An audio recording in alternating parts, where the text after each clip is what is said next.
तेही आपल्यासारखे फिरत आहेत त्यांचं मंडळ त्या प्रत्येकाने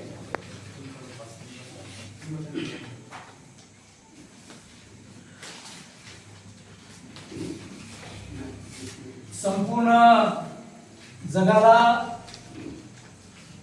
मानवतेचा, करुणेचा, मैत्रीचा, शील सदाचाराचा सन्मार्ग दाखविणारे महाकरुणिक तथागत भगवान बुद्ध,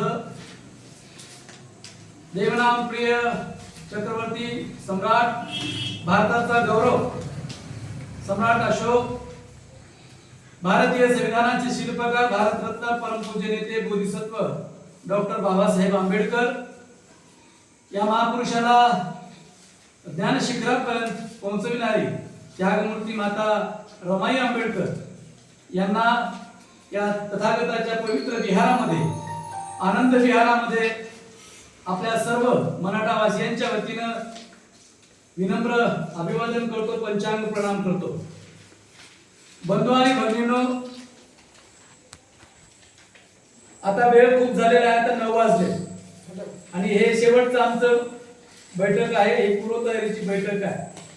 विषयाला आपण सुरुवात करूया. 7 तारखेला हदगाव शहरामध्ये आझाद चौकातून न भूतो न भविष्यती, यापूर्वी कधी झाला नाही, भविष्यात तो आपण त्यापेक्षाही मोठा करूया. परंतु आजपर्यंत तसा मोर्चा झाला नाही, असा जय्यत विशाल मोर्चा हदगाव शहरामध्ये होत आहे. आणि त्या मोर्चाची एकमेव मागणी आहे की महाराष्ट्रात होऊ पाहत असलेलं अनुसूचित जातीमधील उपवर्गीकरण रद्द झालं पाहिजे. का आरक्षण उपवर्गीकरण का रद्द करायचं? कारण या आरक्षणाची जनक, या आरक्षणाला निर्माण करणारा डॉक्टर बाबासाहेब आंबेडकर आहे. बाबासाहेब आंबेडकरांनी या देशाच्या एससी, एसटी, ओबीसीला आरक्षण संविधानाच्या माध्यमातून दिलं. बाबासाहेबांनी या देशातल्या महिलांना संविधानाच्या माध्यमातून 33% आरक्षण दिलं. बाबासाहेबांच्या संविधानामुळे आर्थिक दुर्बल घटकातील नागरिकांना 10% आरक्षण मिळालं. आणि जेव्हा जेव्हा या देशाच्या जनतेसाठी आरक्षण मिळालं, तेव्हा ओबीसीच्या आरक्षणासाठी, एसटीच्या आरक्षणासाठी, एससीच्या आरक्षणासाठी मैदानात कोणता समाज उतरला असेल तर तो बाबासाहेब आंबेडकरांचा बौद्ध समाज उतरलेला आहे. परंतु दुर्दैव हे आहे की या महाराष्ट्राच्या बौद्ध समाजाचं आरक्षण काढून घेण्याचं षडयंत्र नागपूरच्या रेशीम बागेत आरएसएसच्या हेडक्वार्टर मधून देवेंद्र फडणवीस चालवत आहे. आणि त्यातले षडयंत्र मोडून काढण्यासाठी तुम्हा आम्हाला आरक्षण उपवर्गीकरणाच्या विरोधात हा मोर्चा प्रचंड संख्येने यशस्वी करायचा आहे. हा मोर्चा काही हदगावमध्ये एकट्या निघत नाही. 30 जूनला मुंबईला मंत्रालयावर मोर्चा निघाला आणि महाराष्ट्रात मोर्चांचे सिलसिले सुरू झाले. लातूर असेल, सोलापूर असेल, पुणे असेल, अशा सगळ्याच शहरामध्ये विराट लाखोंचे मोर्चे बौद्ध बांधवांनी काढलेले आहेत. आणि त्या मोर्चाचा एकमेव उद्देश आहे की महाराष्ट्रामध्ये 13% असलेल्या अनुसूचित जातीच्या आरक्षणामध्ये उपवर्गीकरण होता कामा नये. जर उपवर्गीकरण झालं, जर या फडणवीसनं, या भारतीय जनता पक्षाच्या सरकारनं हे उपवर्गीकरण सत्तेच्या बळावर लागू करण्याचा प्रयत्न केला तर भविष्यामध्ये तुमच्या आमच्या लेकरांना नोकऱ्या लागणार नाही,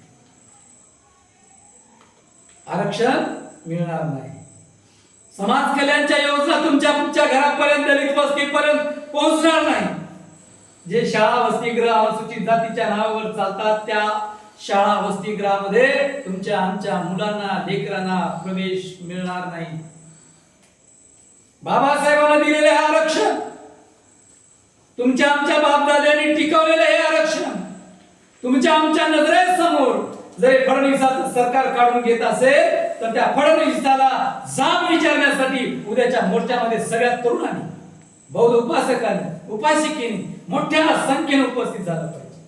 हा मोर्चा काही विशिष्ट संघटनेचा नाही, विशिष्ट संस्थेचा नाही, कोण्या पक्षाचा नाही, गटाचा, तटाचा, कशाचाच नाही. हा मोर्चा समग्र सकल बहुजन समाजाच्या कल्याणासाठी, अनुसूचित जातीच्या कल्याणासाठी, बौद्ध समाजाच्या येणाऱ्या पिढ्यांच्या रक्षणासाठी हा मोर्चा आहे.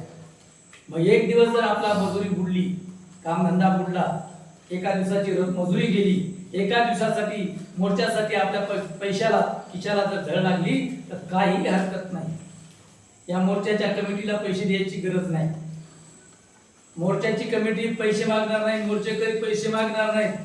पण तुम्हाला उद्याच्या मोर्चात यायचं आहे म्हणून तुमच्या मराठ्यातून, मराठा बोधवाडा खूप मोठा आहे, जसा तळणीचा बोधवाडा आहे तसा तिथल्या तिथून 6 ट्रक निघाले. 6 ट्रक आपल्या मराठ्यातून काही करा, वर्गणी करा, गोरगरीब असतील त्याला सहकार्य करा आणि उद्याच्या मोर्चामध्ये जास्तीत जास्त वाटल्यास घराला कळी कोंडा लावा, हातात निळा झेंडा घ्या आणि मोर्चामध्ये सहभागी व्हा. हे आवाहन करायचं. जर आपण नजर चुकीने जाऊ द्या, आपल्याला काय करायचं आहे, आपण गेलो नाही तर काय फरक पडेल, असा कुठलाही निगेटिव्ह विचार, नकारात्मक विचार तुमच्या मनामध्ये येता कामा नये. तुम्ही ठाम निर्धार केला पाहिजे की उद्याच्या मोर्चात मी माझ्या लेकरांच्या भविष्यासाठी तन मन धनाने हजर राहणार आहे आणि तो मोर्चा प्रचंड संख्येने या गावातून शेकडो भीमसैनिकाला, तरुणाला, माता बहिणीला, उपासक उपासिकाला घेऊन सहभागी होणार आहे. हा निर्धार तुम्ही तथागताच्या या पवित्र विहारामध्ये करावा ही विनंती करण्यासाठी मी तुम्हाला आलेलो आहे. बाबासाहेबांची इथे प्रतिमा आहे, भगवान बुद्धाची प्रतिमा आहे.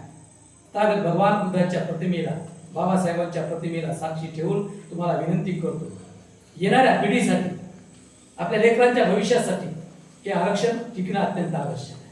जर आरक्षण टिकलं नाही तर येणारी पिढी गुलाम झाल्याशिवाय राहणार नाही.